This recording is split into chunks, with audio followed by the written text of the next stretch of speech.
Hi guys, welcome back again to the channel today. Have you ever tried getting ready-made cups from the market and you find it very hard to get your own size? Today's video, I'm going to be sharing with you guys how to make your very own custom cup. So if this is something you're interested in, keep on watching and let's get started. Guys, these are ready-made cups here that I have gotten from the market. I noticed that whenever I draft my patterns and I try to place these ready-made cups, it never works. So what I want to do now is use these patterns to derive my own custom-made cup. So for these, I'm going to be making use of a wadding. I'll also be using a foam to show you guys how to go about this. That's going to be the second method. Now for this first method, you can decide to use one piece of wadding, just one piece like this, or you can decide to join two pieces of wadding together like this to make it a little bit thicker. Now this is going to give your corset more strength. Now this is a new method I stumbled on here on YouTube Short and thought to share with you guys. So I'm using hemming gum. I'm placing hemming gum in between the two pieces of wadding that I have here. So what this is going to do is by the time I place it together like this, the hemming gum is in between the two wadding pieces. I'm going to go ahead and iron it out with my steam iron. Make sure it's a steam iron so that it goes all the way through and melts the hemming gum in between so that the two pieces actually becomes one. So this way, by the time you use it to create your custom cup, the cup is going to be very thick instead of being very light. Okay, so now I'm going ahead to just place my patterns on the waddings that I've joined together. I'm just going to go ahead and pin my patterns on it and go ahead and cut it out. Now when I'm cutting this out, I'm not going to add any stitching allowances to this pattern paper. I'll just cut exactly as it is on the pattern paper like this into the wadding. So once you're done pinning it down, go ahead and cut it out and do not add any stitching allowances.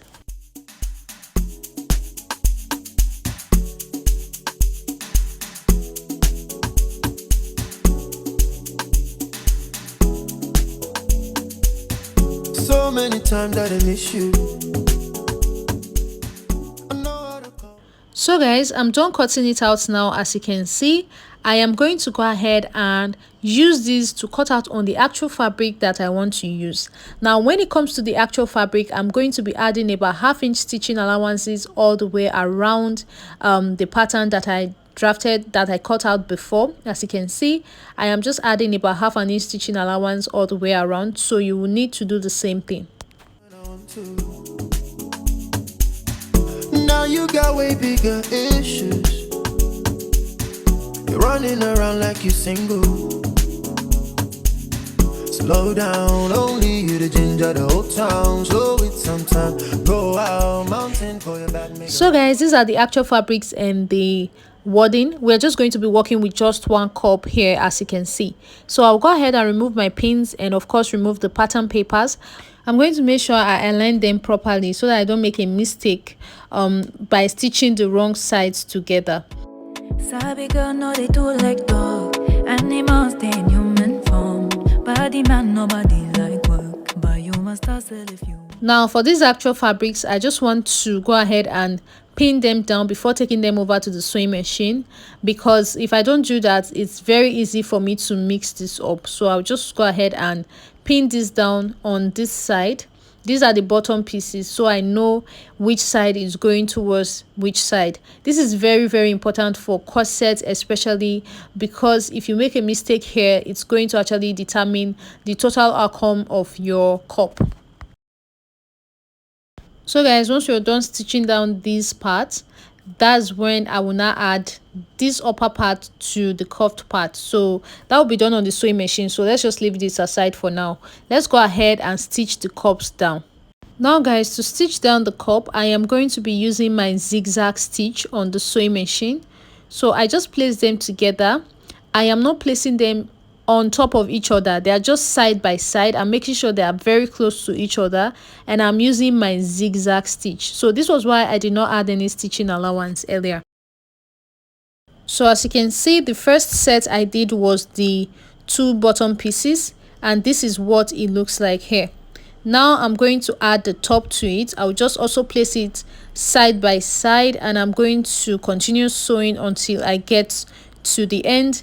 Now this is a little bit thick because we combined 2 layers of wadding, but you're going to see how this cup is going to be very firm by the time I'm done stitching it down. So I would totally advise that you combine your wadding if you plan to use wadding, because I have always been using my wadding just one piece, and since I found out about joining it together, I have totally preferred it over using one piece. So you can see how firm the wadding is standing. Can you see how nicely the cup is? You can see the space in between for the bust to sit, and everything is just sitting pretty and nice. Now I am just going to go ahead and also stitch down the actual pieces. The areas I pinned up earlier, I'll just start from there, from the bottom pieces. Now you do not need to use zigzag stitches for this area. You need to use your normal straight stitch. So I'm stitching the bottom pieces down first, and then the next thing I'll do is to go ahead and stitch the top to it. Ain't no finish, them won't fight us. If them they run, them no fit catch up. I know they from say I too righteous. No come they from say you too like us.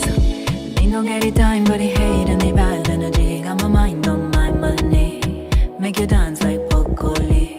Steady green like broccoli. Steady on my grind, no one hear what they want. Telling me could deny my fantasy. Then when they check if my tabby no rush. But it is rush, well. So guys, I'm done making my stitch. Let me just show you guys how nice this cup is looking right now.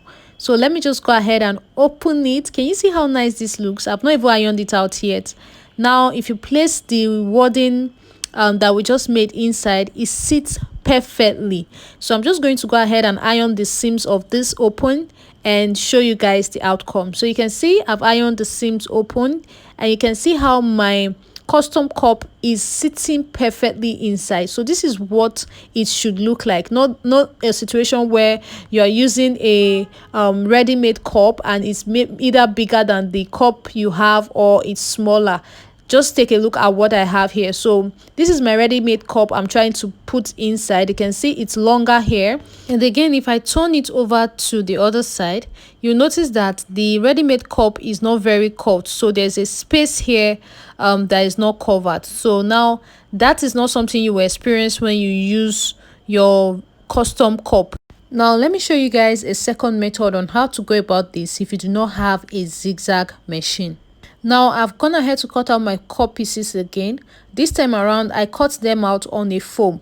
Now I think this is called a hip foam or hip pad, something like that. It's more like a foam. It's also used for creating cups. Now what I'm going to do here, I didn't add any stitching allowances to this one as well. What I intend to do is I'll take this over to the sewing machine, and I'm going to be making a very tiny stitch. This stitch is going to be so tiny, like very, very tiny. So you can see for the first two bottom pieces, I'm placing it on the sewing machine and I'm making a very tiny stitch. Now this is a straight stitch for those of you that do not have a zigzag machine, and you can see how it's looking right now. Now I'm done with these two bottom pieces, and you can see how tiny the stitch is here. If you turn it over to the right side, this is what it will look like. So I'm also going to continue by joining the upper part to it.